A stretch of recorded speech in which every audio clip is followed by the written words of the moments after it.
Hello students, आज हम पढ़ने वाले हैं समाज के बारे में। तो सबसे पहले हम देख लेते हैं कि समाज क्या होता है। जैसा कि हम सब जानते हैं, जहाँ हम रह रहे हैं, जहाँ हमारा जन्म से लेकर मृत्यु तक जो हमारा जीवन संपूर्ण होता है, जिस जगह पर, उसी को हम क्या बोलते हैं, समाज। पर समाज शास्त्र में समाज की क्या परिभाषा दी गई है, वो आज हम पढ़ने वाले हैं। तो देखिए, समाज शास्त्र में समाज शब्द का प्रयोग जो है विशिष्ट अर्थ में किया गया है। व्यक्ति व्यक्ति के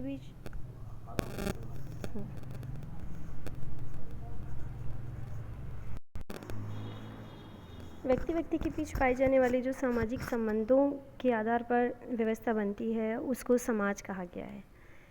समाज शास्त्र में जो आपसी संबंध है, उनको जो है अधिक प्रधानता दी गई है।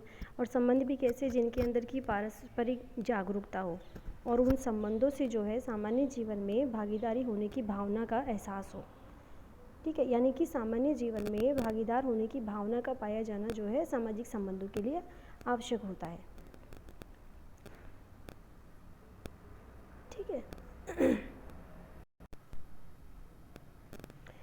परस्पर जागरूकता और जो ये हम की भावना जिसको हम बोलते हैं, इसके बिना कोई भी संबंध जो है सामाजिक हो ही नहीं सकता। हम सबको भी पता है ये चीज़ कि जब तक हमारे जो माता पिता है, हम या ब्लड रिलेशन है, या हमारे जो मिलने वाले हैं, हम जब तक उनसे हम की भावना नहीं रखते हैं, हमारा उनसे कोई जुड़ाव नहीं होता है, तो उन चीज़ों को, उन संबंधों को हम जो है सामाजिक कह नहीं सकते। ठीक है। तो जहाँ सामाजिक प्राणी पारस्परिक रूप से जागरूक रहते हुए और आपस में अपेक्षाओं को ध्यान में रखते हुए व्यवहार करते हैं, वही समाज, उसी को हम समाज बोल देते हैं। ठीक है। अब हम देखते हैं कि इसकी क्या क्या परिभाषाएं दी गई है। तो मैकाइवर एवं पेज के अनुसार समाज जो है सामाजिक संबंधों का जाल है। क्लियर है। गिडिंग्स ने क्या कहा है? गिडिंग्स कहते हैं कि समाज स्वयं संघ है, एक संगठन है, औपचारिक संबंधों का योग है, जिसमें सहयोग देने वाले व्यक्ति एक दूसरे के साथ जुड़े हुए या संबंध होते हैं। ठीक है।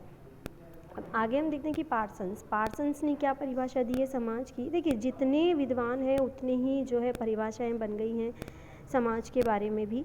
तो पार्सन्स के अनुसार क्या होता है, समाज को उन मानवीय संबंधों की संपूर्ण जटिलता के रूप में परिभाषित किया जा सकता है जो साध्य साधन संबंधों के रूप में क्रिया करने से उत्पन्न हुए हैं, चाहे वे यथार्थ हो या वो प्रतीकात्मक हो।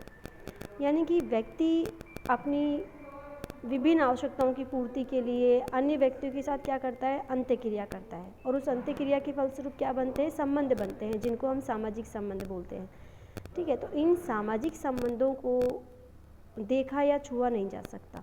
क्यों? क्योंकि जो संबंध है वो कैसे हैं, अमूर्त है, और इनसे बनने वाली जो व्यवस्था है, जो समाज है, वो भी क्या हो गई, कुल मिला के वो भी अमूर्त हो गई, क्योंकि उसको हम देख नहीं सकते हैं। समाज सिर्फ एक व्यवस्था है जिसको छूना संभव नहीं है, जिसको देखना संभव नहीं है। केवल उसमें जो अंत्यक्रिया जो लोग आपस में करते हैं, उनके अंदर जो संबंध बनते हैं, जिनके आधार पर जो क्रियाएं होती है, सामाजिक क्रियाएं होती है, उन सब का मिला जुला रूप जो है हमको समाज के रूप में देखने को मिलता है। यानी कि समाज स्वयं जो है अमूर्त है, उसके अंदर सिर्फ संबंध हो गए, अंत्यक्रिया हो गई, इन्हीं को मिलाकर जो है समाज बनता है।